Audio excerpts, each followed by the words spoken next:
Hey, I'm Travis. I'm a gardener in Brooklyn, New York, as you can hear. I grow year-round. Later I'll focus on what I've got going on inside, but right now it's all about fall gardening. That's for rats.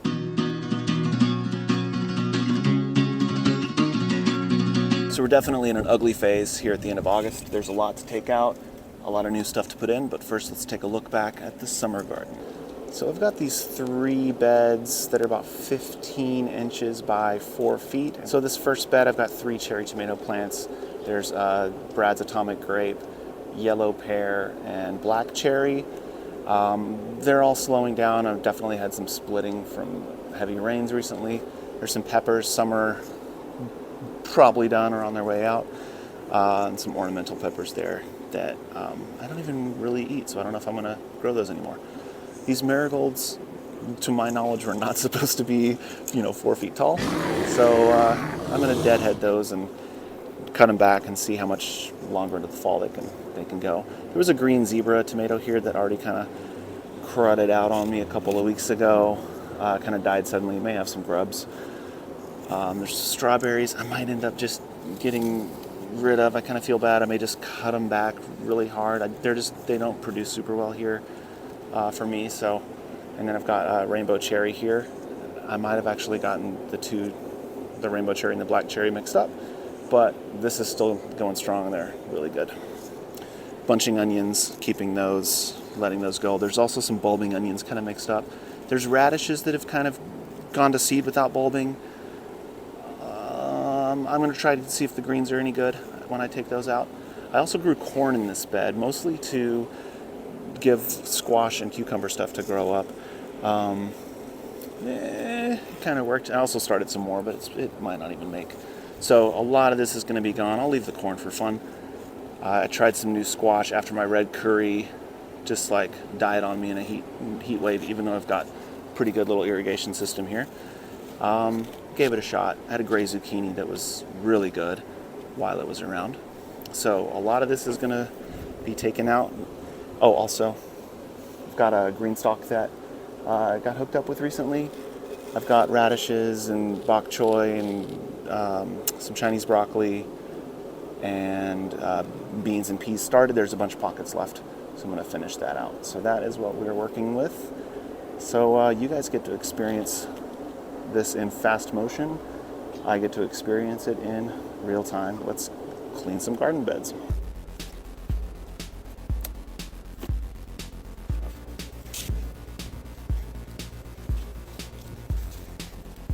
So for a lot of the stuff I'm taking out, if they've got a big root structure, I'm just leaving it in the soil to help feed the soil before I top dress it.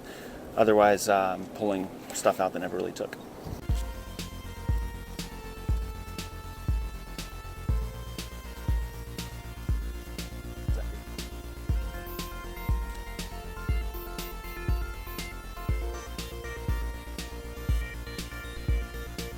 Had some sneaky radishes that I didn't think had bulbed. They probably taste terrible and look the teeniest carrot in the United States of America. I'll probably try, cooking these in the greens. They're probably bitter and gross, but we'll give it a shot. Got the beds cleaned out. I'm gonna do a little top dressing with some fresh potting soil and compost, and then get the new seeds in. While I was bringing some soil upstairs, I noticed that my neighbor's fig tree is bursting, so that's gonna be the next video if you wanna see that. Subscribe and like and all that stuff you're supposed to do. Thank you. Am I happy with the amount of space I have? Not really. Did I probably clog my irrigation lines when I was putting in new soil? Probably. Am I concerned? Yeah, a little bit. Am I going to freak out later? Okay, came inside to grab some seeds. You're probably wondering if I have one of those photo organizers that all the cool gardening YouTubers have for their seeds. Yes, of course I have that. I already pulled the seeds out. Doing some Swiss chard and kale and some other greens. 2 kinds of radishes. I've never done radishes in the fall before. Turnips and 2 kinds of beets. I'm excited to grow beets right next to Swiss chard, just to kind of compare the greens of both, considering they're basically the same plant. There's better videos on that. I'll link, but it's really interesting. Got Chinese broccoli and choy sum. My favorite, did I mention the bush beans and the peas? I'm doing that. I'm super organized here. Everything's going to kind of go in where it fits in. The leafy stuff can be cut back. I'm not too worried about space. I'm just going to kind of make it work. I'll train the beans and peas as vertically as possible. And then my favorite thing to grow in the spring and fall, rat's tail radish. I've grown these a few years. I've never had the purple ones, so I'm really excited about that, the red ones. So that's what's happening in here. This is my rise. I'll be talking about that later. These are my awesome grandmother blue blocker shields. I should have been wearing this whole time. I'm going to remedy that. And I'm going to go back upstairs. I completely forgot I started a bunch of basil and kale and Swiss chard. This is mostly going to go in the green stalk. Everything in here so far I planted from seed. Their watering system is amazing. The pockets stay evenly moist. I will say if you're planting seeds directly, which I've done here and will continue to do, and little plants, it's good to mist them to keep them moist and water the pockets directly until they're established. Just so the water kind of comes in about an inch below the surface there. So I'm going to put some basil and some kale in here from my young seedlings, and then a bunch of beans and rat's tail radish and peas down toward the bottom. I made this dibber out of Sculpey. I don't really use them, I just use my finger, but I thought it was fun. I'll probably just do it because I have it.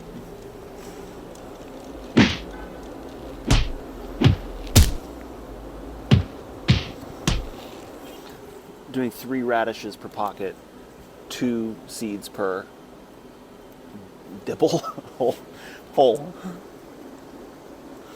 Maybe 3 if they slip in.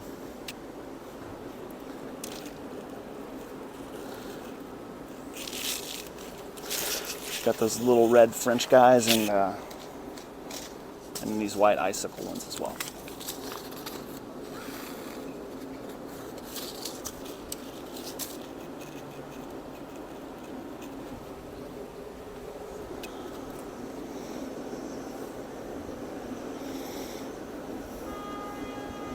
This purple opal basil is my favorite. It's really great for making goth pesto. Stay tuned for that.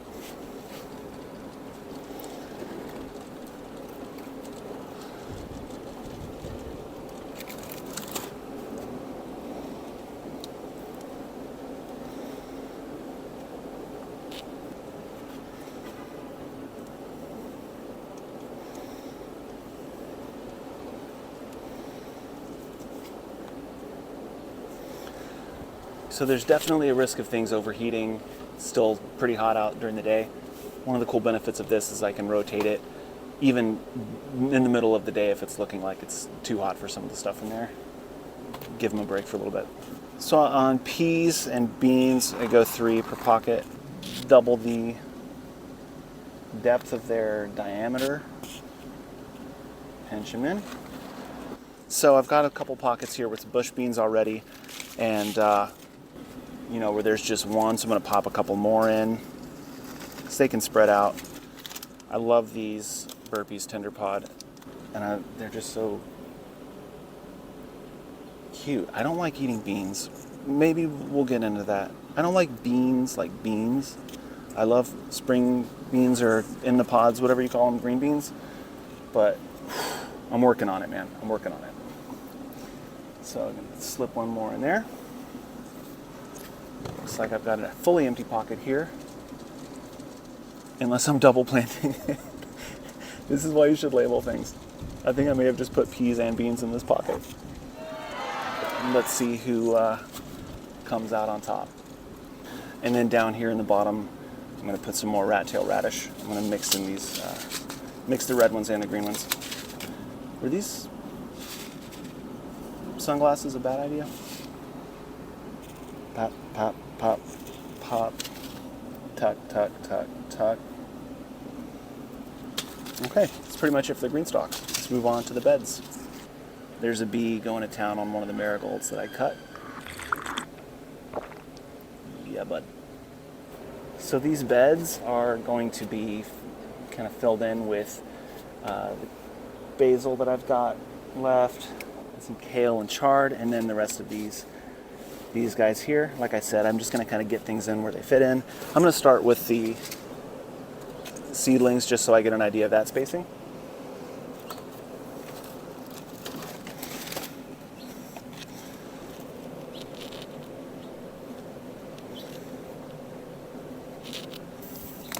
I get a lot more morning sun here.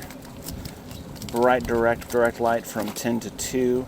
Yeah, that's not quite enough for a lot of success, but it's what I got, and make it work. So hopefully these hot afternoons that we're still going to have aren't going to be too bad for some of these younger seedlings.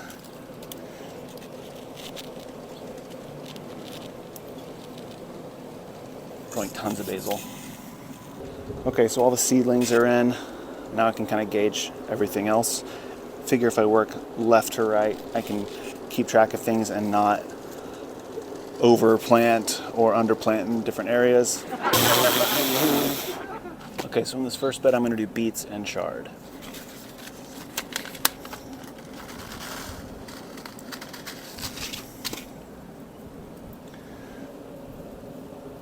Chard. Chard. Chard. I definitely could be more organized about this. I want to do it quick and easy, just to kind of hopefully show that it doesn't have to be super planned out. You don't have to have the little board with the holes in it. Just, put some seeds in the ground.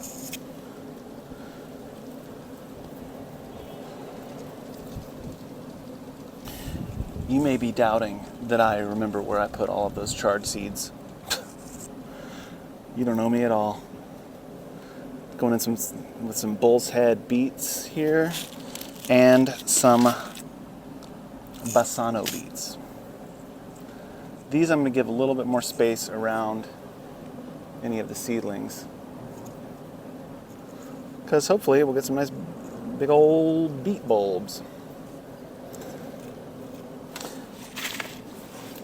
Since it's still pretty early in the fall, or I should say late in the summer, I'm going to know in a couple of weeks how things are going and what I need to kind of do more of, because things didn't work out. So, not too concerned. Next bed, I'm going to focus on choy sum and Chinese broccoli. I'm definitely going to talk about this later, but brassica leaves are some of my favorite greens to cook. So especially when it comes to broccoli and Chinese broccoli, I'm not concerned about crowding, because I'm going to cut and eat this stuff every day. In my rise downstairs, I even grow broccoli microgreens that I let basically grow into full plants, and I just eat huge amounts of broccoli leaves all year. So the packet here says 8 inches apart. Oh, okay. Yeah, I'm gonna do like 2 or 3 inches apart. In the third bed, I'm gonna do some rat's tail radish again. Mostly because I'm gonna see if I can get it to grow up this corn and make room for some lower crops, or crops that I'll keep lower, like this kale.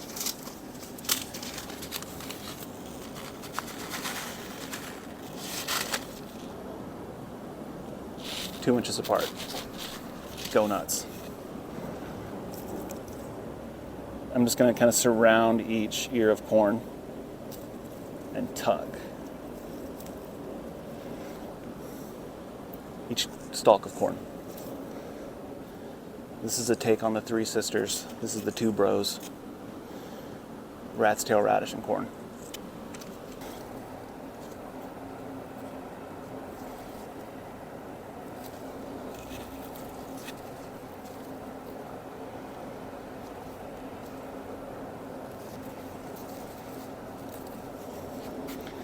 That's all the seeds and seedlings in.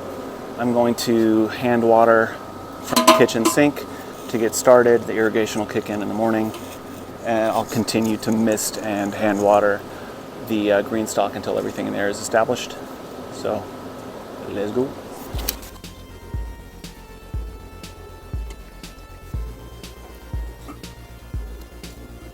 I'm just realizing this is a good time to test my irrigation system, since there's a lot of stuff out of the way. So I'm just gonna manually irrigate with my little drip system. going to do some adjustments so it's not, shooting water out of the beds. Also covering enough area. Also making sure it's not clogged up from the soil. That's all looking pretty good. I'm gonna let that run. See how it finishes up. Okay, there we go. Is it perfect? No. Am I happy? Yeah. And we'll follow up in a couple of weeks and see how things are shaping up. Should do like a Mr. Rogers outfit swap here. So the fall garden is in. There's going to be some more going in over the next couple of weeks as we actually get into fall. And then later, as it gets colder, I'll be shifting focus to some indoor projects, my hydroponic system, microgreens. I'm pointing at microgreens you can't see. Recipes, houseplant care, and stuff like that. I would love it if you would follow along. My goal here is to simplify and demystify gardening and food growing, especially urban gardening. So hit the subscribe if you want to follow along, tell your pals, and I will see you next time.